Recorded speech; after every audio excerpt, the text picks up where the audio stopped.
बहुत पुरानी बात है। मानव जाति को धरती के गुस्से का सामना करना पड़ा। पूरी दुनिया धधकती आग में जल उठी। वो दिन प्रलय का दिन था। उस आग में एक अजीब सी बेरहमी थी। ऐसा लगा मानो वो तब तक जलती रहेगी जब तक इंसान की बनाई हर चीज राख में तब्दील नहीं हो जाती। जिन संस्कारों को उन्होंने जन्म दिया था, सब कुछ भस्म हो गया।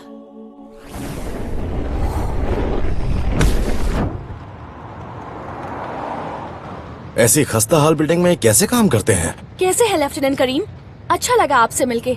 आप सब यहाँ कैसे? तामाकी, तुम अब पहले से बेहतर लग रही हो। तुम्हें देखकर अच्छा लगा। हम यहाँ प्रचारक के बारे में तुम्हारे नोट्स देखना चाहते हैं। हम मिलकर काम कर सकते हैं। आज से ही शुरू करना होगा। लगता है हम सफेद चोगे वालों से टक्कर लेने जा रहे हैं। इसका मतलब मेरा सामना फिर से एक बार शो से होगा। होश में आओ और मुंह खोल कर बोलो। मुझे नहीं पता ये कैसे हुआ। नीचे उतारो उल्लू की दम। तुम मेरे प्यारे सिल्वर तो नहीं हो जिसकी मुझे तलाश थी, लेकिन तुम मेरे पार्टनर हो जिसने मेरी मदद की है। हमने बहुत लड़ाइयाँ लड़ी हैं। तुम्हें देखकर अच्छा लगा सिल्वरो। कैसी अजीब हरकतें करते हो। उस गधे को दीवार पर तो मत लगाओ। ये कोई मामूली गधा नहीं बल्कि आसमान से उतरा सितारा है। वल्कन की जादूगरी ने मेरी जान बचाई है तो गधा ही। क्या आप इन्हें वहाँ बर्दाश्त कर सकते हैं? आर्थर, चलो काम पर लग जाओ।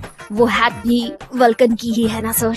मैंने इसे आज सुबह ही देखा था। उसके अजीब से सींगों पर बार बार ध्यान जाता है। लेकिन वो मुझे तो बिल्कुल डिस्टर्ब नहीं करते। बुरा मत मानना लेफ्टिनेंट, लेकिन फैशन के बारे में आप बिल्कुल जीरो हैं। अगर आप कहें तो आपके लिए मैं कपड़े खरीद सकती हूँ। जानता हूँ तुम लेटेस्ट फैशन वाले कपड़े लाओगी जो मैं कभी नहीं पहनूंगा। कम से कम उन सींगों वाली चीज से तो अच्छे होंगे। बहुत हुआ, मेरे पास इन बातों के लिए वक्त नहीं है। कहते हैं गपशप करने से मन हल्का होता है।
डी चैन, बहुत बहुत शुक्रिया। मैंने इसमें स्पाइसेस भी डाले हैं सर। एक बात पूछूं ओबी, तुम आयरिस से एक नौकरानी का काम क्यों करवा रहे हो? हाँ नहीं, ऐसी बात नहीं है। मैंने ही इनसे कहा था। लेकिन एक मिनट, तुम यहाँ इस तरह कुर्सी के ऊपर क्यों बैठी हो? मैं यहाँ इसलिए बैठी हूँ क्योंकि मैं नहीं चाहती ये कंकड़ मुझे अपने बराबर समझे। अगर मैं जमीन पर बैठ जाऊँ तब तुम्हें अच्छा लगेगा? हाँ बिल्कुल, जाओ नीचे फर्श पर बैठो। इंतजार किस बात का? तुम फर्श पर बैठना चाहते थे ना? घमंडी कहीं की। मैं फर्श पर बैठने वाला नहीं था, बस तुम्हारा मन रखने के लिए कहा था। अच्छी बात है। अब सीधे मुद्दे पर आते हैं और मीटिंग की शुरुआत करते हैं। हमारे पास जो इन्फॉर्मेशन है वो हम तुम्हारे साथ शेयर करेंगे और हमें जो सुराग मिलते हैं उसके मुताबिक फैसला करेंगे कि उनके साथ कैसे निपटना है। हम तो अब तक ये भी नहीं जानते थे सफेद चोगा नाम का कोई ग्रुप भी है। अब ये चोर सिपाही का खेल बन गया। मैं यहाँ बैनी के कहने पर आया हूँ, लेकिन पहले ही बता दूं, हमारे पास उनकी कोई इन्फॉर्मेशन नहीं है। हमें इन्फॉर्मेशन मिली है कि सफेद चोगे वाले सोची समझी साजिश के तहत लोगों को इन्फर्नल में तब्दील कर रहे हैं। शहर में गड़बड़ी फैलाने के लिए रेक्का कीड़ों की मदद से बच्चों को इन्फर्नल्स बना रहा था। वो पवित्र ज्वाला के लिए एक ऐसा स्पेसिमेन ढूंढ रहा था जो उनके काम के लिए बिल्कुल सही हो। उन कीड़ों की मदद से वो सिर्फ इन्फर्नल्स ही नहीं बना रहे थे, उनकी मदद से वो ऐसे स्पेसिमेन्स बना रहे थे जिनमें खास हुनर हो। डॉक्टर जियोवानी सफेद चोगे वालों से मिला हुआ है और वो अमातेरासु की चाबी ढूंढ रहा है। शायद वो लगातार बिजली बनाने वाले अमातेरासु को खत्म करना चाहते हैं। मीडिया को बताया जा रहा है कि जिस आदमी ने वल्कन पर हमला किया था वो असल में बहरूपिया था जो डॉक्टर जियोवानी की तरह दिखता था। पर कंपनी 3 ने प्रेस कॉन्फ्रेंस में जिस आदमी को भेजा वो दरअसल नकली था। हाइजीमा इस अफवाह को रोकना चाहता था, इसीलिए उन्होंने एक नया कैप्टन बनाया। वल्कन ने जियोवानी का चेहरा देखा था और वो उसे जान गया था, तो नतीजा ये निकलता है कि असली जियोवानी फरार हो चुका है। मैंने सुना है कंपनी 3 के बहुत से सोल्जर्स अचानक गायब हो गए। हो सकता है वो सभी सफेद चोगे से नाता रखने वाले सोल्जर्स थे। अब तक वो सभी प्रचारक के पास लौट चुके होंगे। शायद हाइजीमा की सभी कंपनियां हमारे खिलाफ नहीं हैं, लेकिन जब तक कंपनी 3 हाइजीमा के कंट्रोल में है वो एम्पायर की पकड़ से दूर रहेंगे। अगर हम कुछ नहीं करेंगे तो वो सफेद चोगे वाले जुर्म करते रहेंगे। उनके जासूसों का पता लगाना होगा, उनके अड्डे का पता लगाकर हम उन पर हमला करेंगे। तुम ठीक कहते हो। मैंने लीड को उनके बेस पर भेजा है और वो इन्फॉर्मेशन देता रहेगा। उम्मीद है स्पेशल फायर फोर्स तुम्हारी अच्छी खातिरदारी कर रही है। इसमें खातिरदारी करने वाली बात कहाँ से आ गई? मौका वारदात पर आना जुर्म है तो मैंने किया है।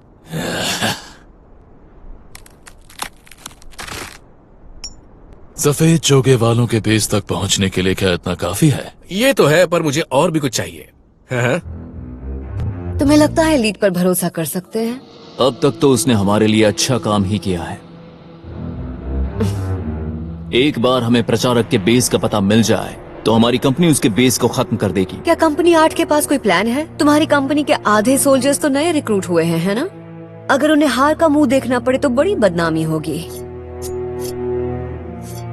हो सकता है उनका ठिकाना पता चल जाए, लेकिन उन्हें हराने के लिए कंपनी 8 में इतना दम नहीं है। उन्हें इतना कमजोर क्यों समझते हो? तुम्हें अंदाजा भी नहीं है। मैंने उनके कमांडर शो की काबिलियत देखी है और मुझे लगता है कि उसकी ताकत प्रचारक के साथ जुड़ी है। मतलब पवित्र ज्वाला? हाँ,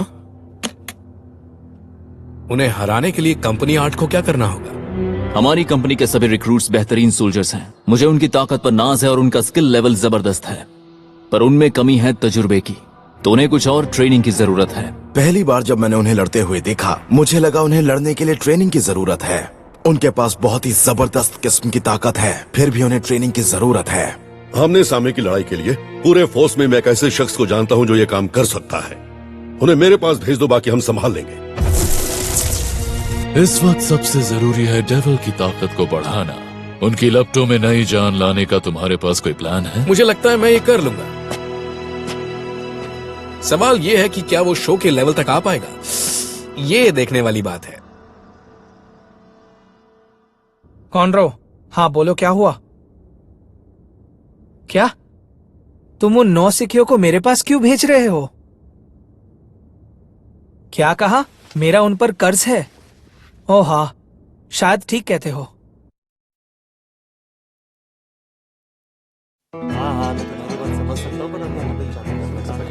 हे कैप्टन शिनमोन, मैं हूँ शिनरा, कंपनी 8 से।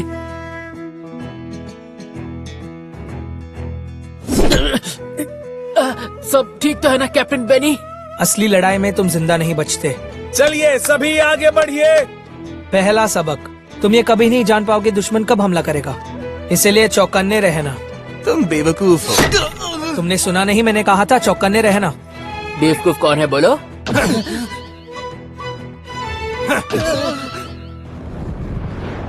यह है आयन मेडेलो मैग्नेटिक एक्सटिंग्विशिंग बॉल। ये काम कैसे करता है?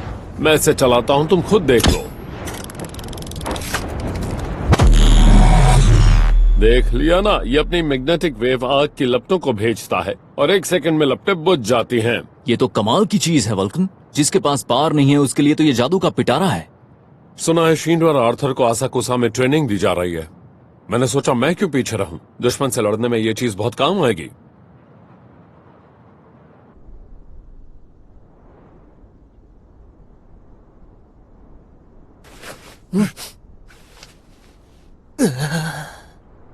पलके भी मत झपकाना।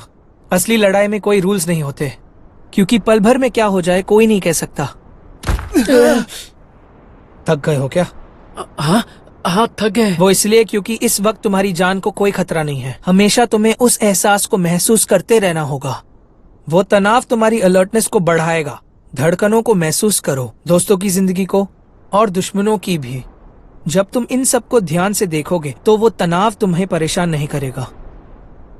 यानी जिंदगी बेशकीमती है, यही कह रहे हैं आप? जब जिंदगी को महसूस करते हो तब कमजोरी ताकत में बदल जाती है। चलो ठीक है, ट्रेनिंग को आगे बढ़ाते हैं। मुझ पर जानलेवा हमला करने की कोशिश करो। वो देखो, वो फिर से शुरू हो गए। देखो फिर शुरू हो गए।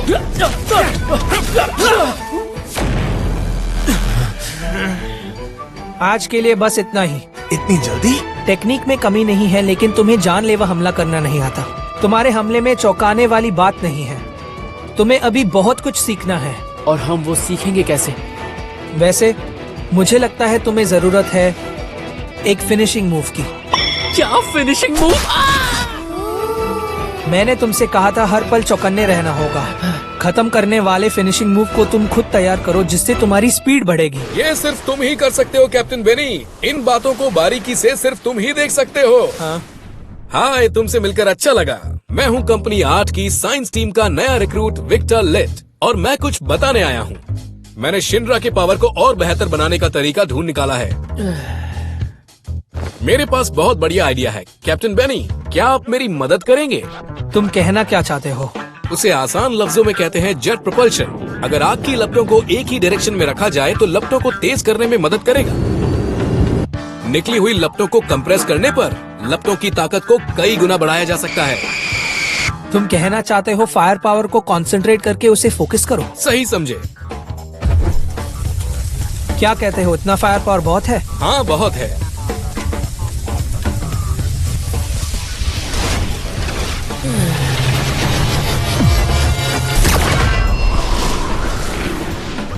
ये तो ऑसम है।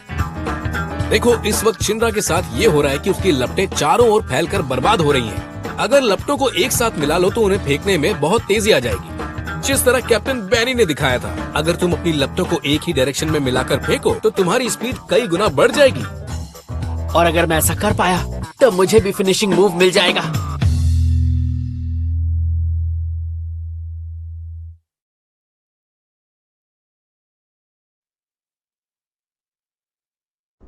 तुम्हें सिर्फ एक काम करना है शिनरा, अपने फिनिशिंग मूव की प्रैक्टिस करते रहो। सर! आर्थर, तुम्हारी पावर पहले से ही फिनिशिंग मूव है। मेरे साथ फाइट करो, तुम्हारी बेसिक ट्रेनिंग भी जरूरी है। मुझ पर अटैक करो। चलो शुरू करो, इसे देखने में मजा आएगा। पता नहीं क्यों, लेकिन तुम मुझे कंपनी 8 के बाकी मेंबर्स जैसे नहीं लगते। सच सच बताओ, तुम्हें हाइजीमा ने यहाँ भेजा है या नहीं? तुम इसलिए शक कर रहे हो ना क्योंकि मैं कंपनी 8 वालों से ज्यादा तेज हूँ? याद रखना, अगर तुमने कंपनी 8 वालों के साथ कोई गड़बड़ी की तो मैं तुम्हें जिंदा नहीं छोड़ूंगा। मैं उनके साथ गड़बड़ी क्यों करूंगा? मुझे मरना है क्या?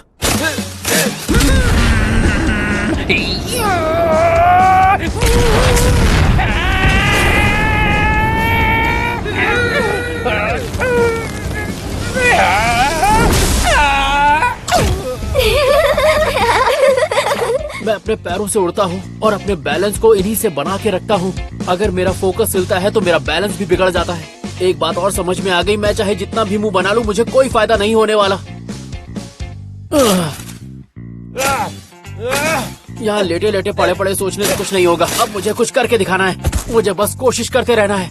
इसमें कोई शक नहीं कि ये तेज है। सभी प्रॉब्लम्स का सलूशन सिर्फ 2 बातों से होता है, या तो मैं जीतूंगा या निकल लो यहाँ से। तुम्हारे जैसे होनहार साइंटिस्ट को इस तरह के मामूली सोल्यूशन नहीं देने चाहिए। इससे पहले कि आपको पता चल जाए कि प्रॉब्लम क्या है, सबसे पहले आपको मुकाबले के लिए तैयार रहना है और उसके बारे में सोचना है। कोशिश करने से पहले अगर आपको पता ही ना हो प्रॉब्लम क्या है तो उसे सॉल्व करना बहुत मुश्किल होता है। शायद तुम ठीक कहते हो। वैसे गली के गुंडे बदमाश भी ठीक इसी तरह सोचते हैं। कैप्टन बेनी अपनी लपटों को बहुत स्किल के साथ कंट्रोल करते हैं। यही मुझे भी सीखना है। मुझे उनकी फाइट्स को देखकर उस राज को अच्छे से समझना है।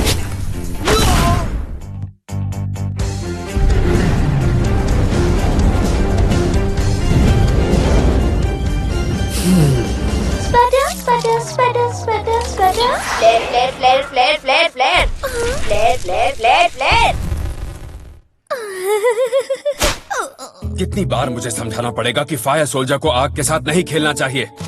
तुम फर्स्ट क्लास फायर सोल्जर हो कि नहीं माकी? लेकिन आपने बिल्कुल गलत समझ लिया इसे। इस बार स्पटर और फ्लेयर को एक खास मिशन दिया गया है और मैं उन्हें सिखा रही थी। लगता है आजकल तुम परियों की कहानियाँ कुछ ज्यादा ही पढ़ने लगी हो। वो ठीक कह रही है लेफ्टिनेंट। मैंने माकी के लिए एक नया इक्विपमेंट बनाया है जिसमें स्पटर और फ्लेयर का इस्तेमाल किया जाता है। अच्छा, तो ये है ट्विन हार्बर यूनिट्स, नाम है टेक्यो। उन्हें पावर मिलती है स्पटर और फ्लेयर से और इनके हथियारों को माकी अपने सेकंड जनरेशन स्किल से कंट्रोल कर सकती है। और ये काम कैसे करते हैं? इन्हें तुम फ्लाइंग हथौड़े कह सकते हो। इनमें ऐसे दुश्मनों को खत्म करने की ताकत है जिनके पास आग की लपटों को रोकने का स्किल है।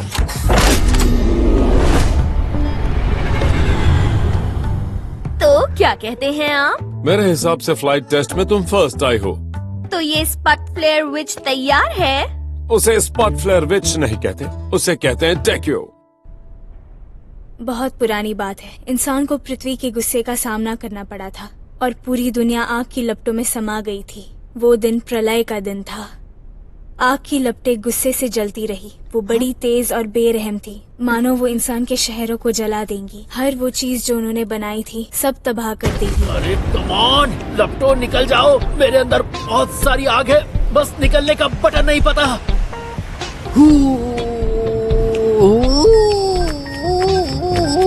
तुम इसे दिन भर करते रहो, कुछ नहीं होने वाला। अरे बंधु, चेहरा टेढ़ा मेढ़ा करने से कुछ नहीं होगा। क्या मेरा चेहरा इतना टेढ़ा मेढ़ा हो गया था क्या? टेढ़ा मेढ़ा भी और बहुत डरावना भी। इतना डरावना चेहरा भूत का भी नहीं होता। लगता है उंगलियों की पोजीशन सही नहीं है, पर मैंने कैप्टन ओबी को ऐसे ही करते हुए देखा था। रॉक एंड रोल,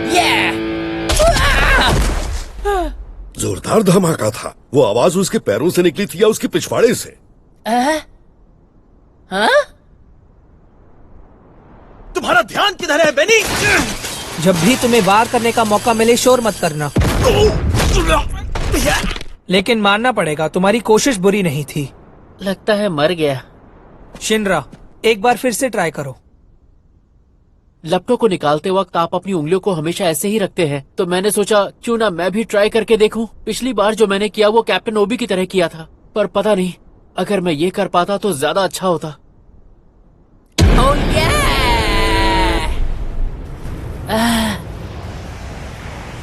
कुछ नहीं हुआ। अपने ग्लव्स उतारो, मुझे देखना है तुम क्या कर रहे हो। ठीक है।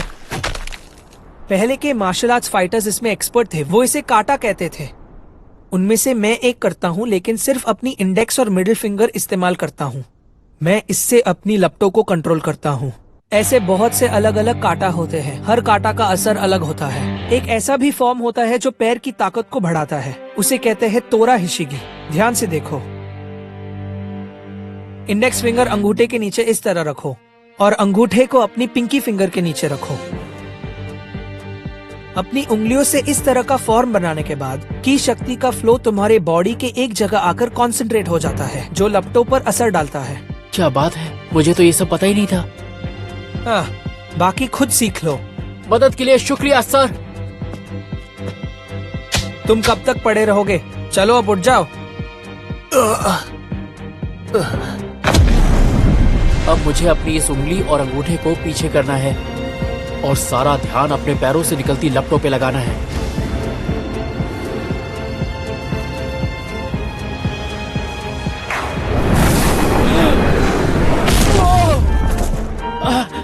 लगता है मैं कामयाब हो गया। मुझे ऐसा लगा जैसे मेरी लपटें बढ़ रही हो और मैं उड़ने वाला हूँ। ये टाइगर क्रश तो कमाल का है। तो ये है मेरी असली ताकत। अपने शरीर की एनर्जी को एक जगह फोकस करके मैं अपनी लपटों को काबू में कर सकता हूँ।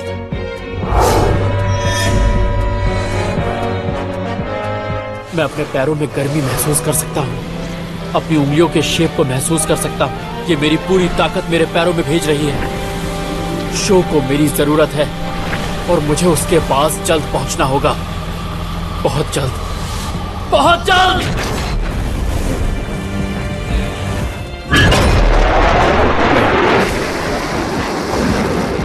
ओके, अब मैं जान गया जोकर ने उसके अंदर कौन सी खूबियां देखी है।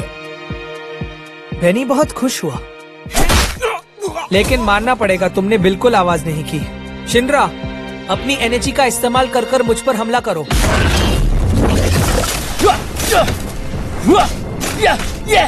शुरू में बैनी ऐसी ट्रेनिंग से दूर भागता था, लेकिन देखकर अच्छा लगा, उसे इसमें मजा आ रहा है।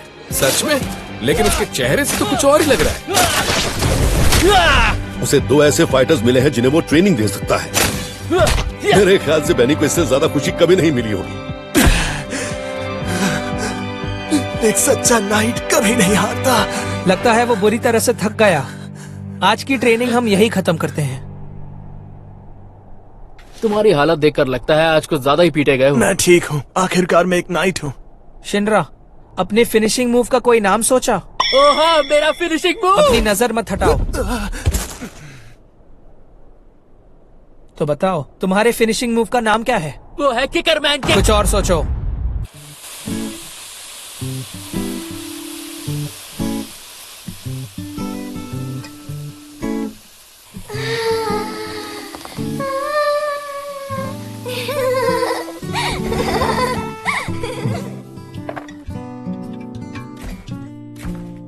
क्या लगता है तुम्हें, इनमें दमखम है या नहीं?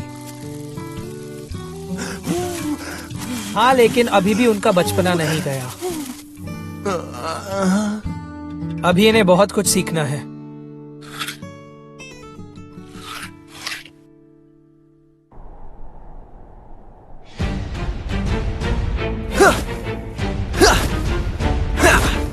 तुम अभी तक प्रोटो नेशनल स्पोर्ट्समैन नहीं बने हो। ये सिंगल एज ब्लेड तुम्हारे काम का नहीं है। ये इस तरह काम नहीं करता।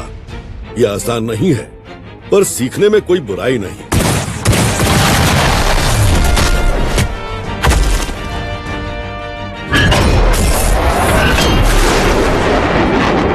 ठीक है, मानता हूँ, अच्छा किया। मुझे पता नहीं होता तो लग जाता। इसका इस्तेमाल ध्यान से करना। Yes sir. तुम्हारे भाई शो के बारे में मैंने सुना है। परिवार के नाम पर सिर्फ वो ही है। उसका ध्यान रखना, ठीक है? थैंक यू सर, मैं ध्यान रखूंगा। मैं आ रहा हूँ शो।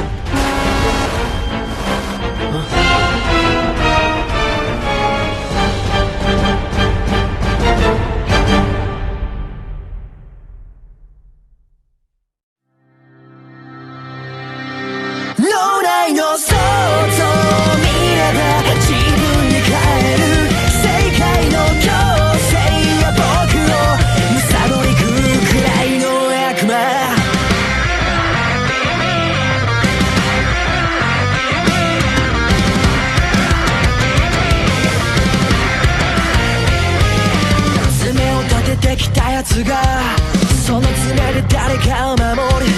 武器は傷と盾に変わる。人生なんてそんなもんなんじゃないの。ずっと消えそうで消えないような誰にも知らない約束を持って日にいる夜を過ごす。惹かれるほど無知は笑う。昨日までの談笑が火事息づいてる。衝動の全て自分さえ知らないままで奪いたくはない。